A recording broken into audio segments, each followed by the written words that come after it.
Well, thank you for joining us. We're here again. I've got my all-star panel ready to help you work your way through what is going to be possibly a minefield. It's the US PGA Championship. It's going to be a really great tournament, no doubt.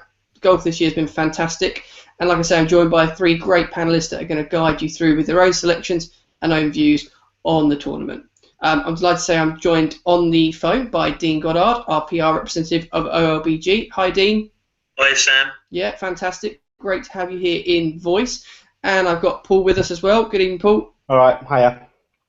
Lovely. And we've got David as well. Good evening, David. Hi, guys. Great to have you all with us. So I suppose the first things first is I want to get all 3 of you having a little bit of discussion around the course. What can I expect if I'm looking to pick out my golfers? What am I going to need? If I start with you, Paul, is there anything that's caught your eye about the particular layout, style, or what's going to benefit players or be a possible issue for players?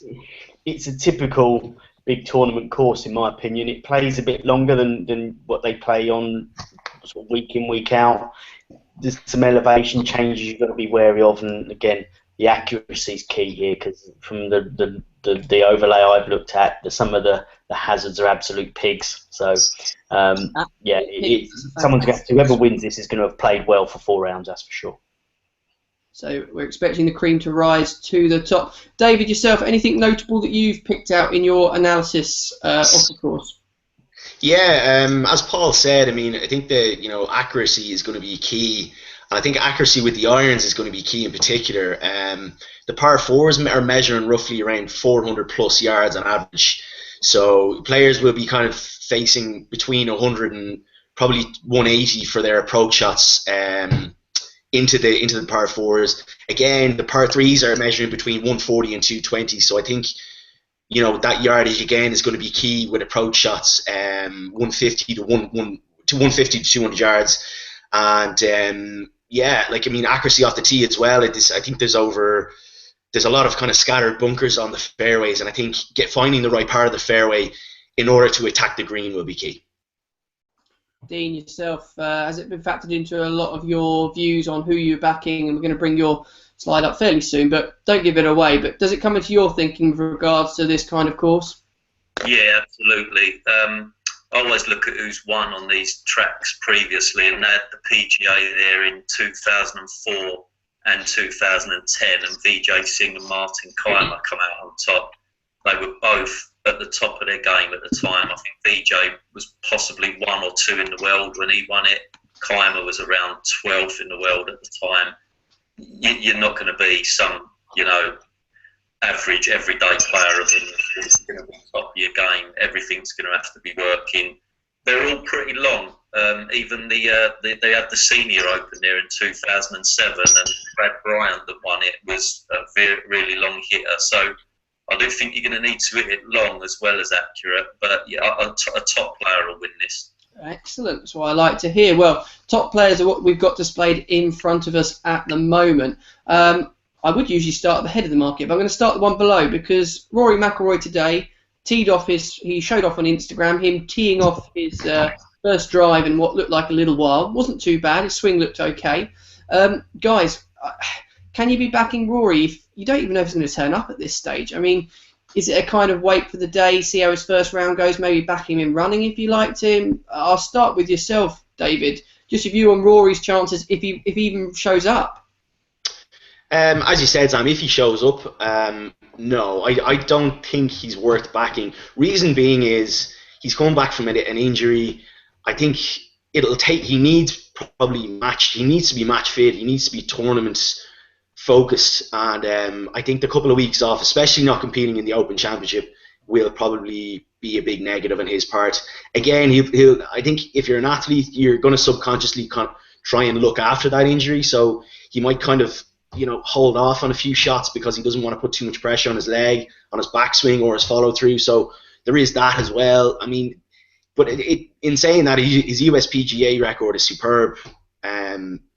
So I don't think he is worth backing personally. If he wasn't injured, I would really fancy him, I have to say. But not this time. He's not for me, No, that's absolutely fine. Paul, I'll ask you in that case. He's trading around the 7-to-1 mark, possibly slightly bigger. without the injury, if he was coming here fresh and had, let's say, a decent couple of previous tournaments, would you then see that as a value bet? Do you think you might get a bigger price considering the doubts about him? Yeah, I mean, for me, it's two things. If I was going to back him in this one, I'd like to have seen him just go to the WGC, and even if he's just had a couple of rounds and withdrew, that sort of warm up. Because at the moment, at 8, yes, it's better value than you would get, as you say, if he'd come in with a bit of form. He'd probably be closer to 6, maybe even joint favourite with Jordan. But for me, at 8, it's still too short with what's probably going to be a first round that's probably going to be a little bit rusty, a little bit safe for the injury. And he might. It's like when a horse misses the gates opening. He might be chasing for too long. No, I was going to say, Dean, just from your viewpoint, would you rather take a few points shorter knowing he was fully fit? And it's not enough of an incentive, is it, to be backing him at around 7-8 to 1? No, there's absolutely nothing there to make you want to back him. These golf tournaments are hard enough to win as it is without having weeks off and an injury, etc. And the course, tough course, it can't be on anyone's mind, I don't think. No, I think that's pretty fair. And a couple of the OLBG members on Twitter today were saying similar things, that any professional athlete can't go in with 10% of them missing, let alone having missed that much golf, possibly playing it safe as well, like we've discussed. So we'll move on to who is actually at the front of the market. He's around a 5 to 1 shot. His putter seemed to desert him a little bit at St Andrews. Jordan Spieth, if we start with yourself, Dean, I know he heads the market at what looks like possibly a short price, but given how he finished at St Andrews, you must be keen on him as a possible. Oh, yeah, I mean, we'll know now how good this kid is. If we didn't know before this season, we certainly know now. There's no point me sitting here waffling on about what he's won and what he's done this year. The question is he valued around 5 to 1?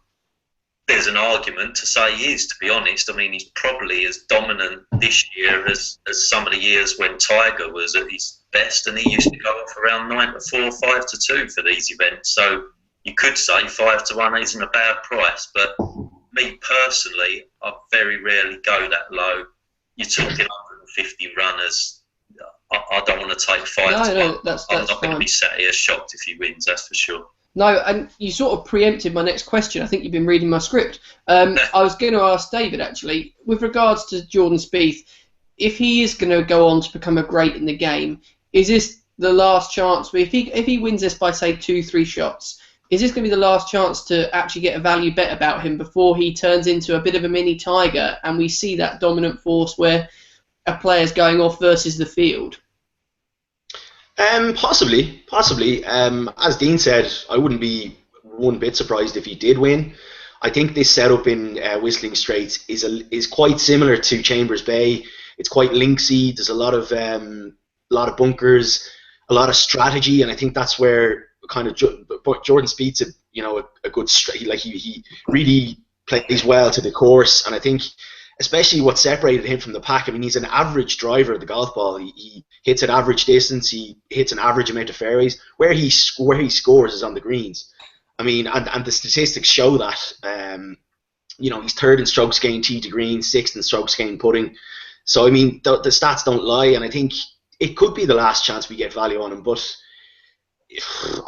he's a bit too short for me, to be honest. But he's a super prospect. Yeah, no doubt about it. Absolutely fine. Just a quick word from yourself on him, Paul. What's your view on Jordan? Is he going to be the second coming of Tiger Woods, the American, all dominant, all crushing, all successful sportsman, or is golf more competitive now than that era? I think had he been playing in Tiger's era when he was at his prime, I think yes. I think now we've got people like Rory, you've got Zach Johnson, Dustin Johnson, Jason Day. You didn't have that 10 deep caliber of what could be any given, could win on any given day. So I do think he's too short for me at what, 9 to 2, 6 to 1. It's not for me. But like the other guys said, it wouldn't surprise me if he went out and did what Rory McIlroy did a few years ago and win it by 6 shots. It's very, very possible he could do it, but at 5.5 to 1, I'm not interested. No, that's absolutely fine, and I'd probably have to throw you off in if you guys were tipping up 5-1 shots anyway. So we shall see. Jordan's obviously a phenomenal athlete. He's got huge potential, and I think golf probably does need that superstar, and it'd be great if him and Rory can have a growing rivalry through the years to come. We must move on through the betting market, and I'm going to start with yourself on this one, Paul. Dustin Johnson, around the 12-1 mark. Can you have him, yes or no? No. No. We saw at the Open what pressure does for him. You're worried about the pressure. He just couldn't do it. He 2 rounds. Myself, Dean, and Dave were all chatting online, and we thought he was going to run away with it. And he might as well have played with someone else's clubs. He might as well have played left-handed. He had a better chance of getting round. It just fell apart. And for me, the pressure of Jordan around him, Jason playing steady, he just couldn't. He couldn't get it over the line. And for me, at 13, if he was 25s, maybe 30s, I might have a go. But 13's not for me. I suppose the trouble is, Dean, with a player around that sort of price, he didn't even throw it away to the point he was hanging around the placings on the final day. He was just completely gone. That must put you off when you're looking at an each-way bet in the golf when he's a slightly bigger price even. So are we going to leave Dustin Johnson alone? Yeah, absolutely. I mean, he touched 2-1 in running for the Open Championship and has finished tied 49th. I mean, what does that tell you? In the US Open, he's had a 4-foot putt to get in a playoff and missed it. And we've got to remember as well, in 2010, at this venue was where he had the 2-stroke penalty for grounding his club in the bunker and missed out on the playoff. So he's even got negative thoughts when he goes back to the course. I don't think he's strong-minded enough to overcome all that, to be honest. I think, to be honest with you, Dustin needs the season to come to a close, have a little break over Christmas and come back firing next year, because this has just been a disaster in the majors, and I think it would need someone with a lot stronger mind and willpower than him to come back from that and win the season's final major. I couldn't have him on my mind. No, that's absolutely fine, Dean. Not a problem. Final word on Dustin with David. Do you agree that as these events keep adding to his portfolio of disasters, if you like, and almost that near-miss feeling, much like I suppose in the way some people view Sergio Garcia, they don't view him as a threat when he starts to reach into a lead of a tournament. They view him as sort of, he's not going to stay there. Do you think that's a bit of a problem? Yeah, I mean, I think he has bared the battle scars of Chambers Bay. I think, he started so well at the Open. Like he had a 65 in round 1, 69 in round 2, and completely fell off the pace with 2 75s over the weekend. Tied 49th with a player of that talent.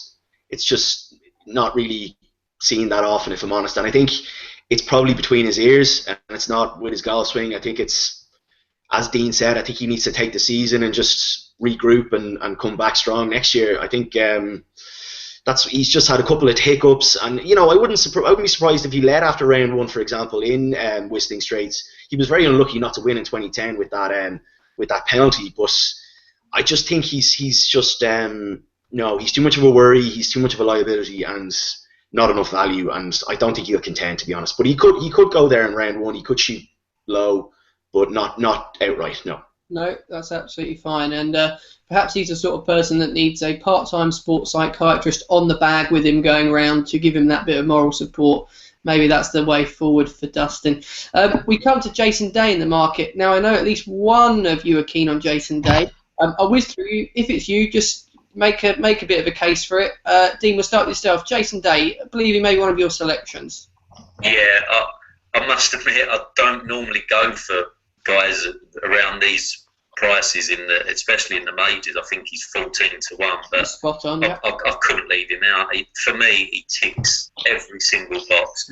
He's second for driving distance, and I think you're going to have to hit it a fair way, but he's fairly accurate for someone who does it that long as well. He's got good greens in regulation stats. He's in cracking form. I mean, he was 9th at the US Open, falling up and down with his vertigo, and still finished 9th.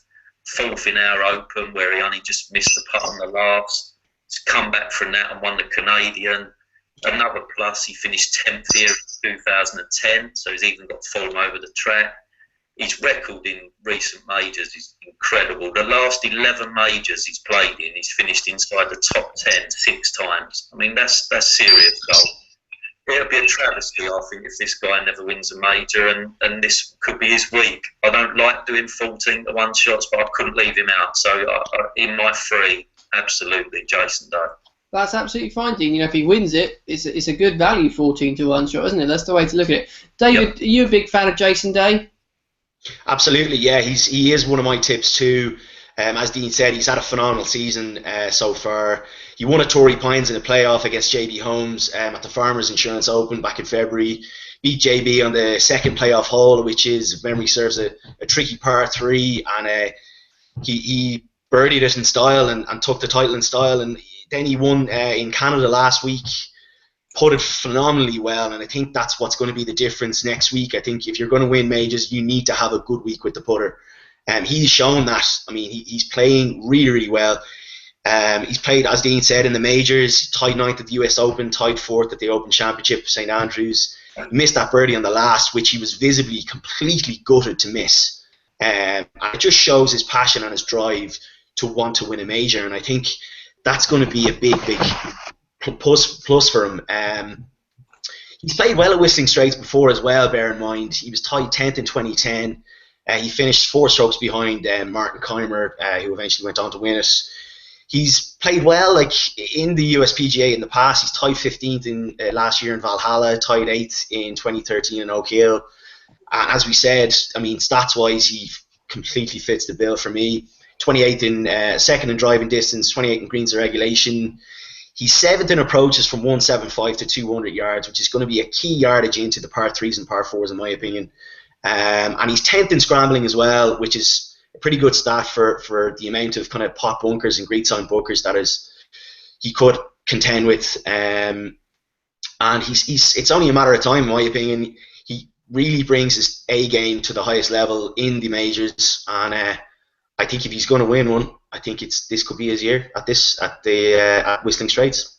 That's a very, very interesting and fair assessment from 2 people that will be backing Jason Day. Just very quickly, Paul, you've not included Jason Day in your selections. Have you got anything against him in this sense, or is it just the fact that he didn't make your cut? Yeah, he would have been my 4th or 5th choice. As I said to you, I had about 6 to rule out, and he was one of them. Have 6 on this show, I'm afraid. We're very tight like that, but that's absolutely fine. All that let me down was at the Open. I was looking for him to attack some of the holes in the last round, and my perception was that instead of going at the flag, he went just to get on the green, and I believe that ultimately cost him, and cost me, of course. So just at 14 to 1, it's a little bit skinny considering he hasn't got over the line yet, but much like many of the others we've talked about, it wouldn't be surprised if he did get there this time around, because his form, his driving, it suits this course down to the ground.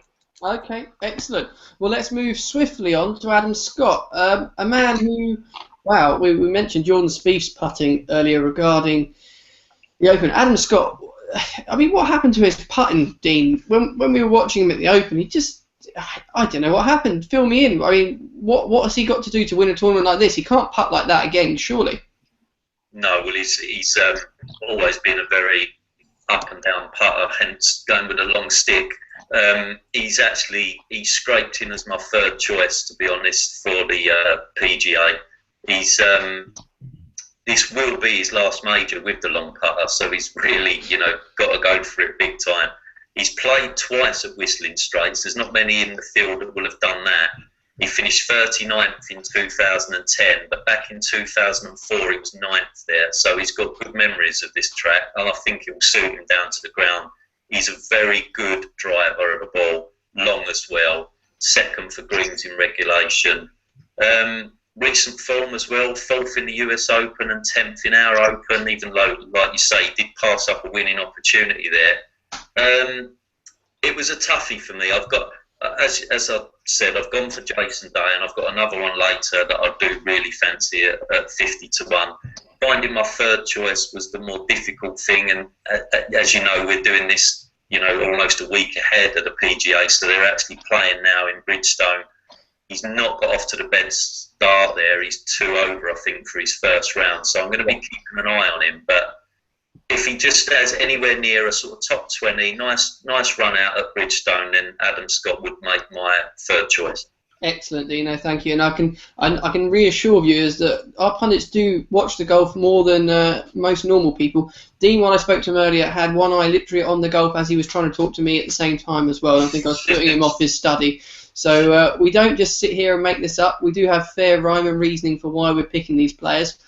With regards to Adam Scott, Paul, what's your view on that putter? Do you think it's interesting that he's still persisting with it up to the last real possible opportunity to utilise it in the big tournaments? Yeah, and it's his putting that has stopped me backing him. I like him as a player. I think he's underachieved against his pure raw ability and talent. But I actually think this putting thing's becoming a mental block. He knows he's not got long with this putter left, and actually, is it starting to play on his mind? Is he starting to think about going back to a normal putter? I don't know, but he entered my thoughts and calculations, but putting is what's let me down. What's let him down for me. No, that's absolutely fine. And we'll just have a quick line from David with regards to Adam Scott. Not necessarily his putting alone, but what's your view on him in this tournament? Yeah, I really fancy him, to be honest. I think he could really suit here. As Dean said, he's played here twice before. Tied 39th in 2010, tied 9th in 2004. He's playing off good vibes. He's very statistically on paper. He looks really good. Again, yeah, the putter, it is a question, but he's played so well in the majors this year. I mean, he was tied 4th at the US Open. He shot a 64 in the final round. Put it fantastically well. Tied 10th in St Andrews. He's a really good, solid US PGA record as well. I mean, he was tied 15th last year in Valhalla, tied 5th in Oak Hill, tied 11th in 2012 in Kiawah Islands, solo 7th in 2011 in the Athletic Club. So he's really good US PGA form. I think he's playing well, despite his round today. He's 2 over, but I mean that can easily turn around. And yeah, I think he's a good chance. He's certainly not had a bad year with regards to how he's played. I just find the putter thing interesting. As somebody that doesn't watch nearly as much golf as yourselves, it just seems odd that he's chosen to hang on to it for pretty much as long as he can. I think, Sam, just in relation to that, I think the reason he's hanging on to it is because he's also hanging on to his caddy, Steve Williams. I mean, he's got back with him this year. He started off the year poorly, Adam, and then he got Steve Williams back on his bag, and Steve Williams is seriously considering turning it in at the end of the year. So I think Adam's probably thinking, look, I'm losing my caddy, I'm losing my putter, let's go all out this year and see if I can pinch one at the end of the season. That's certainly an interesting bit. I tell you what, we're talking more about psychology than we are on stroke play and stats. It's not like us at all tonight. Well, let's move on to a man that probably would disagree completely with psychological arguments, and that's Bubba Watson in the 20-1 mark. If I start with yourself, David, Bubba, the All-American hero, can he get a bit of a slice of the action this weekend? Yeah, I think he's had a great season. I mean, he's played well. He won there at the Travelers recently.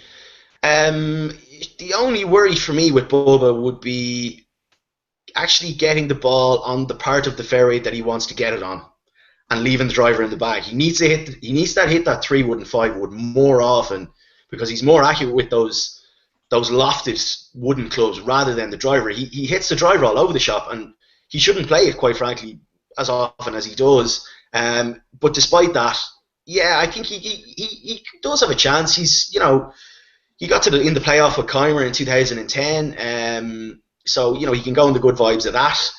For me, accuracy would be a little bit of a question off the tee, and I think he's not for me.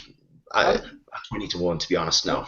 That's fine. One man that managed to oppose Bubba Watson successfully at the Open, Dean, congratulations on our last video class, because you put up that he wasn't going to make the cut at the Open at quite a nice price, and he did duly miss it. He'd only missed 2, I think, since November, so you did very well to pick up on that and predict it accurately at a nice price. What's your vibes on Bubba going into this tournament?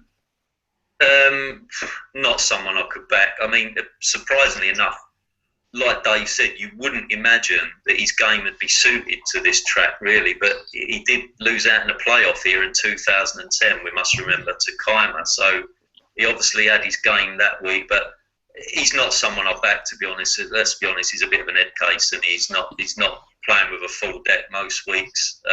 He can roll up and win every now and again, but he's not the sort of guy I want to put any of my hard-earned money on.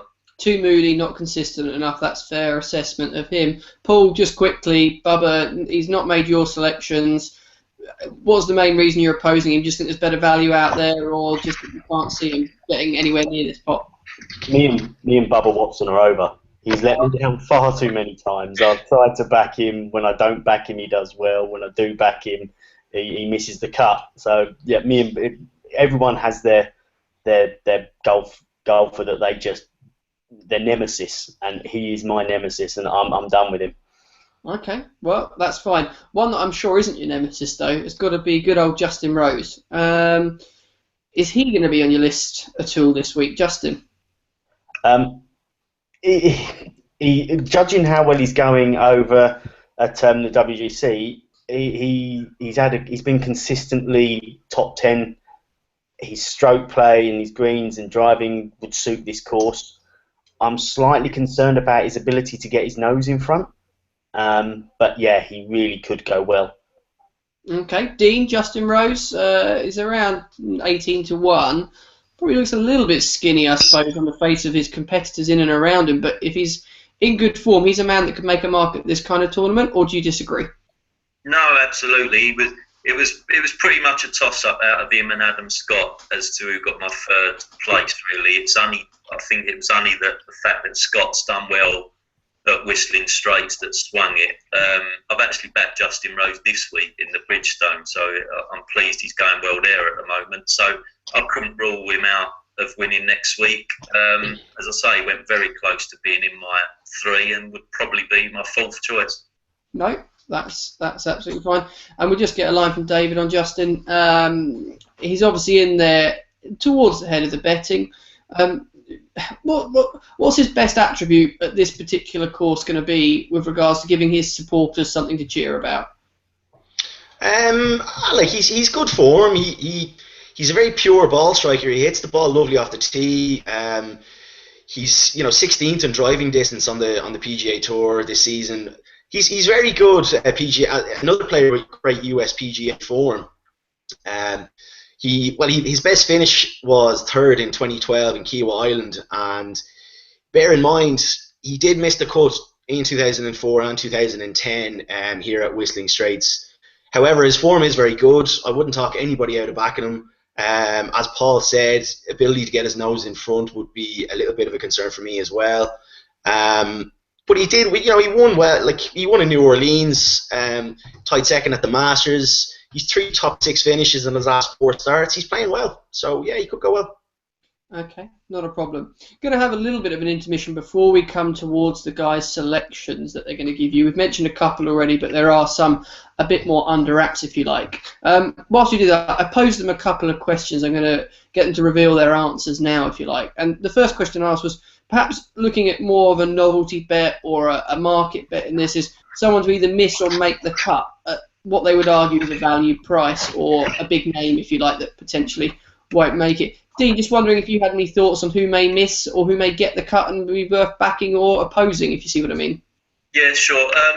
Phil Mickelson, I would put him up for missing the cut. He's just featuring enough for me at the moment, and I've been watching him before talking to you earlier tonight, and he's literally all over the place at Bridgestone at the moment. I mean, I can't play golf for nothing, and I could hit the ball straighter than he has tonight. So Phil Mickelson would be definitely a candidate for missing the cut. And also I'll chuck in Sergio Garcia. Ooh, he played here in 2000 or 2010 and missed the cut both times. And in 2010, he had a especially bad performance that cost him a place in that season's Ryder Cup team, actually, and he was noted having quite a few of his famous tantrums during that event. So he's not going to go there with good memories of the course. And I've noticed already he's had a 9 at a par 5 at the Bridgestone event today. So he has battled back from that, in fairness, to get to 1 over, but I don't really want to be seeing that. So I'd put up Nicholson as my number 1 bet for missing the cut, and Garcia as an alternative. Okay, no, both fairly big names. See, we're trying to give you value on this program. A man who loves his value is David, and I think he's got a slightly different take on it. David, I asked for someone to miss the cut, but you're going to give us someone that can make the cut, I believe. Is that right? Yeah, I think Ernie Els is a great bet to actually make the cut.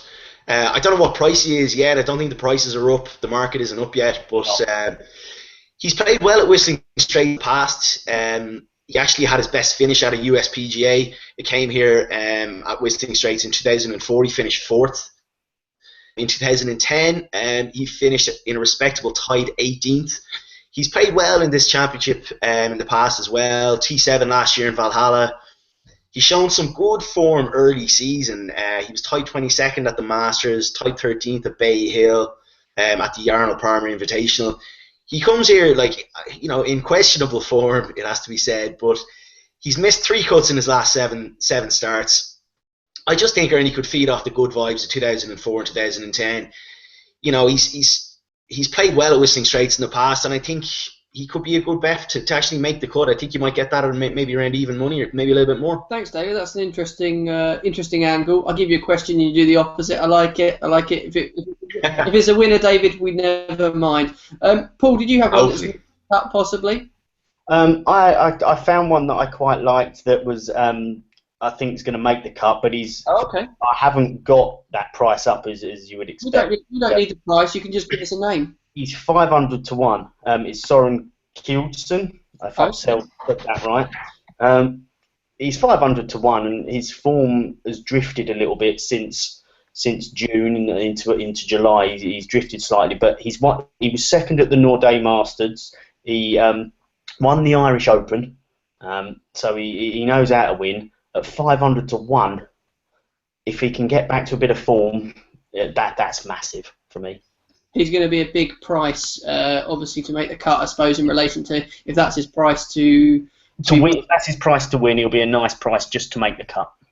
Excellent. I like that. No, that's pretty good. We've got one more question, which I'll take through with you guys a little bit later on. But what I really need to do now, I suppose, is get your selections on the screen for you to talk through. We usually fight over who's going to go first, but I'm going to choose the order tonight. Dean, I'm going to get yours on the screen shortly. I appreciate we have mentioned a couple of them already, but you could just refresh our memories, give us some key points about them, and tell me why they're going to be well worth backing. Yeah, well, Jason Day, obviously, I touched on him earlier. He's 14 to 1.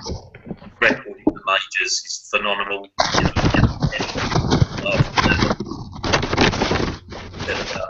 Adam Scott just made it in there in my 3, just above Justin Rose. And the one that I've not mentioned yet, who's currently 50 to 1, and I'm really strong on this guy, is Hideki Matsuyama. Get chatting about him, Dean. Fill us in. Right, I read a very interesting stat the other day that on the PGA Tour, for top 10 finishes, the leader is Jordan Spieth with 12. In second place is Zach Johnson with 8. Now, they've won the 3 majors between them so far, and the other guy tied with Zach Johnson on 8 is Matsuyama, so that would be a nice little trend to continue. Literally, the guy is just a model of consistency. He has top 10s for fun. He's finished 18th in both the US Open and in our Open. He's on the leaderboard every single week. Driving distance, he's 36. He hits the ball a mile, but he's pretty accurate with his driver as well. He's 9th for greens in regulation. My only slight concern is that he's only won once on the PGA Tour. I don't think it's a question of bottle, because he has won 6 times on the Japanese Tour. Admittedly, that would be easier to do, but I don't think it's bottle. I just think he's just been unlucky and not got over the line a couple of times. So he has won the once. 50 to 1 to me is too big. I would have thought, before I see the prices, I would have thought he'd be around 28 or something like that. So 50 is too big. And he would be my second choice behind Day. So Day, Matsuyama, and Scott squeaked in as third. No, thanks, Dean. I think that's a really fair assessment. And if you're someone like myself that doesn't necessarily bet particularly big on golf, it's quite nice to have a big priced each way shout, and obviously you've backed out with the consistent record, which is great to hear. You're not plucking him from thin air. So, no, they're three pretty strong looking picks, actually, but I'd probably be more tempted by the bigger of the three as such.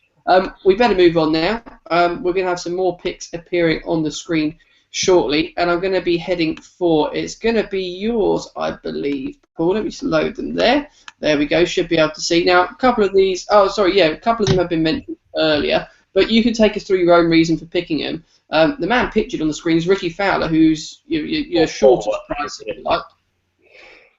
Sorry? I said or forward, as you've got it.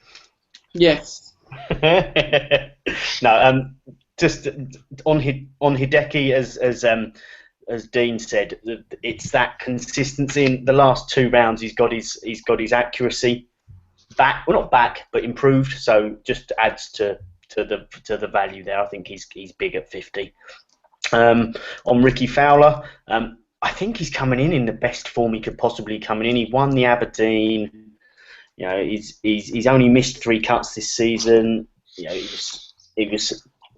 he won the Players. He won the Scottish Open. He was second at the Quickens. You know, he's one of the best between 150 and 225 yards. He's ranked in the top 10 for those.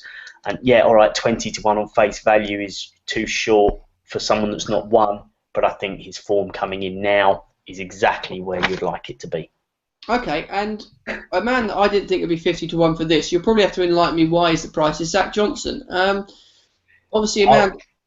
I'd like to know why it's 50-1. It surprises me a man that won the last Open, or the last major, I should say, is 50-1. I don't understand it. I don't know if they know something we don't, but I think when I looked a short while ago over at the WGC, I think he was 2 under. I don't know if he's still the same now, but he was ticking along nicely. So he's gone back to level. So all right, he's had a couple of bad holes, but I just think he seems to do it in the big tournaments. You know, he's done well in the Masters. He won the Open. 50-1 to me is too big for someone that brings his A game to the big games. Bookies tend to overreact a lot of the time to, in other sports, when a horse, an individual, a team have won an event, they usually then get cut to ribbons for the following similar event, it must be said. So I know golf's a bit different, but it did surprise me, I must say, to see the price on there. Thank you for giving us your selections, and we must move on now. David, I'm going to bring yours up on the screen. Was it particularly hard picking yours? Did you find this quite a competitive event to try and dissect with only 3 selections allowed? Yeah, but I think the 3 that I've gone for, I'm quite happy with. I think obviously we touched on Jason Day. I just think we won't go right through him again, but yeah, he's just playing so well at the moment. He's hitting the ball great. He's putting beautifully. He's in great form, and he's in great major form, which is even better. I mean, as we said earlier, he's tied 9th at the US Open, even though he had kind of, you know, a bit of a dodgy bout of vertigo and came over that and finished tied 9th. And then he was tied 4th at the Open in St Andrews. You know, missed a putt to get into the playoff, which he was visibly gutted that he missed. And statistically, he really ticks a lot of boxes as well. So, you know, he's second in driving distance, 7th in strokes gained tee to green, 4th in approaches from 200 to 225. And then with the key stout that we were talking about earlier, 7th in approaches from 175 to 200 yards. So I think this course could really suit him, and he's played well here in the past as well. He was tied 10th in 2010. So I think Jason Day is definitely worth a shot. The man pictured, your take on Mr. Johnson and why he's 50-1? Yeah, I mean, I just thought Zach Johnson was a bit of a steal at that price. When I saw it on Bet365 during the week, I was astonished to see he was 50-1. He's played superb golf over the last few weeks. He's 4 top 10s in his last 5 starts. You know, he had a brilliant win at St Andrews. He bet Louis Eustace and Mark Leishman in the playoff, as we know. He finished tied 3rd at the John Deere the week before. He was solo 6th at the Travellers, solo 5th at the Byron Nelson. You know, he's played well at this event in the past, the US PGA. He's finished here. He had his best finish at the US PGA here at Whistling Straits in 2010. He finished 3rd, and then in Oak Hill in 2013 he finished tied 8th. And then he also played in Whistling Straits in 2004 as well, finishing a respectable tight 37th. But he comes here in much, much better form this time around. He's third in driving accuracy, which is going to be another key stat to keeping the ball. Hitting the right part of the fairway off the tee is going to be key. 34th in greens and regulation, 13th strokes gained tee to green, and he's 21st in approaches from 175 to 200 yards. As I said, is a key stat. 7th in par 4 scoring. There's 12 par 4s around this golf course, and with a great record here in the past and phenomenal current form, I think Zach Johnson is a great bet, to be honest. And your final pick, Louis Oosthuizen, is not a shocking pick on the face of it. 33s, he's starting to get a price that a lot of our longer range each way punters that follow this would like. Is there a particular reason? Is there a number of reasons you picked Louis? I just think that he's really put all his injury concerns behind. He's really brought his A game when he needed it. He's pulled it out of the bag when it was needed.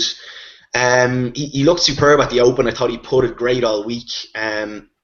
Obviously lost the playoff, but even at Chambers Bay, he opened with a 77 in round 1, and he recovered. Shot rounds of 66, 66, 67 to get right back in the thick of it. Finished tied second. So, you know, he's that kind of a player. And then, you know, in the last 2 majors particularly, he's been particularly impressive with the putter, and he's played well at the WGCs as well, which obviously are elite fields like the majors. And, you know, he was 6th at the Cadillac earlier this year, tied 14th at the HSBC Champions, tied 5th at the match play back in March.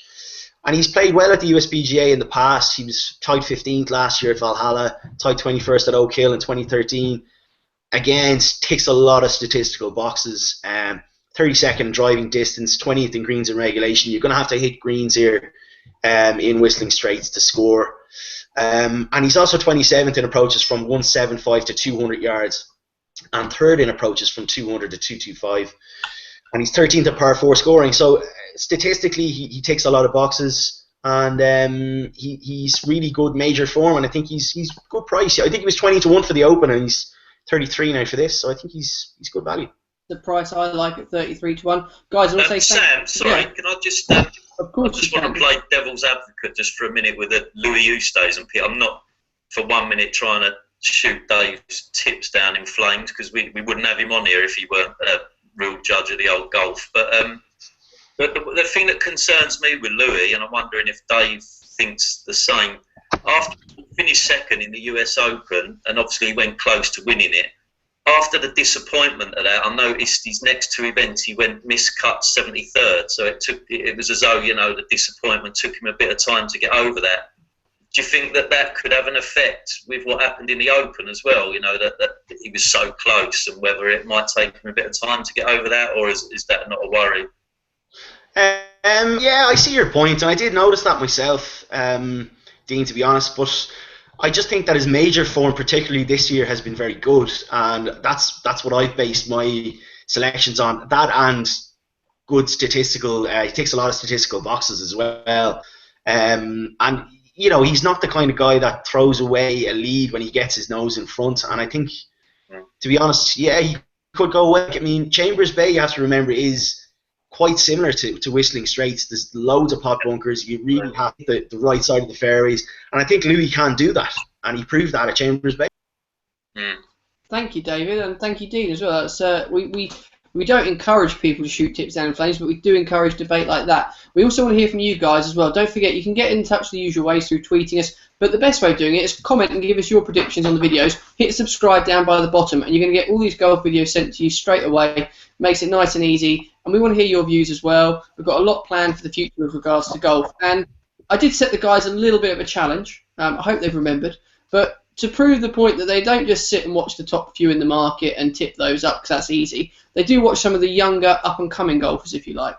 And I asked them all to sort of have a little think and put their heads together and come up with a couple that we should be watching. The views were pretty much the similar sort of players came up in name, but I'll ask them all to just give a quick view.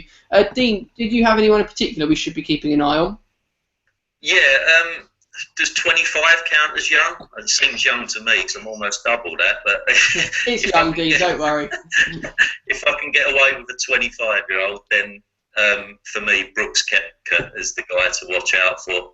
I tipped him in our Open, if you remember, and he finished 10th. I do remember you've been eulogising him out a fair bit in the office. So yes, he's on my radar already, but he may not be on other people's. What's the one strength you think he's got? What's the one thing that catches your eye about him?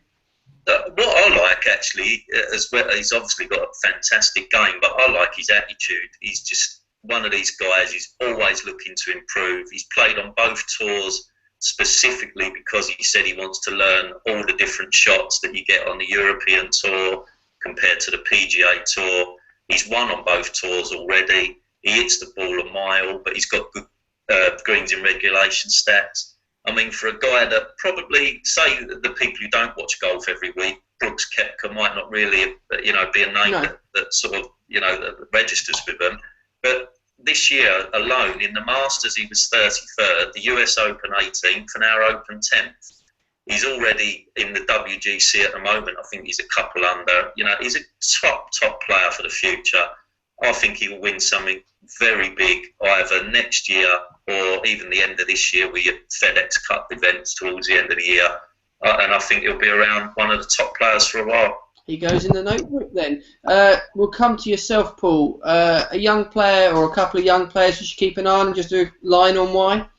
Yeah, there's two. One, I'll just throw a name at you because he's literally turned pro after the Open. One is Ollie Schneider-Jans.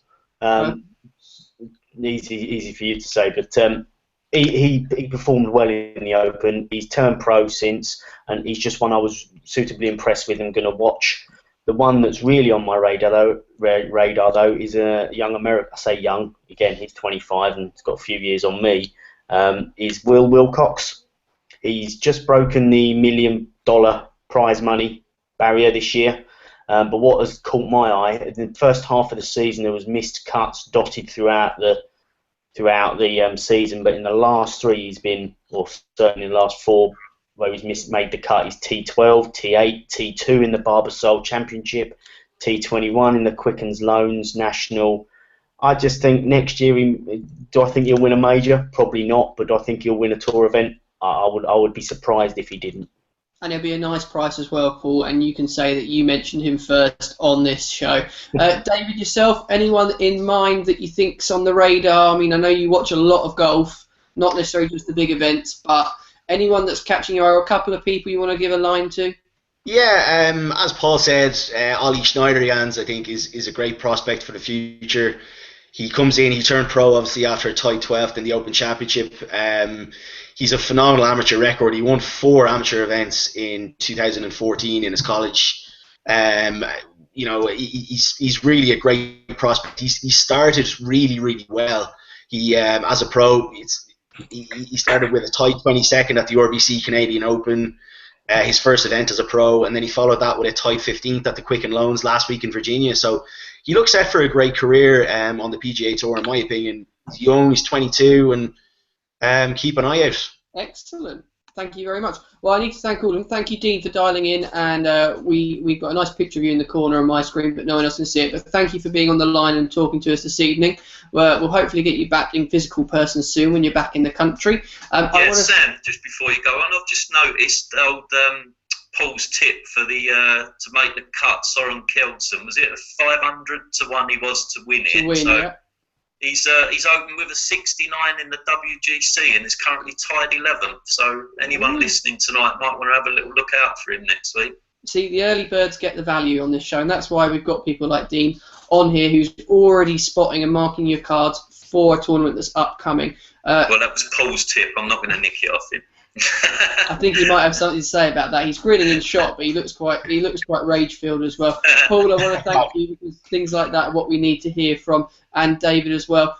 We will be back hopefully with some form of special towards the end of the year. We'll have to wait and see what we can do, but there's loads of tournaments upcoming that may not have the glamour of a major, but I'm sure we'll all want to get stuck into and try and win a few quid as well, which is what we're here for. Don't forget to subscribe to the videos to get more like this one, and add your comments as well. See if you can beat our tipsters. See who you think is going to win the US PGA Championship. I want to thank our guys again one more time and just say thank you for watching.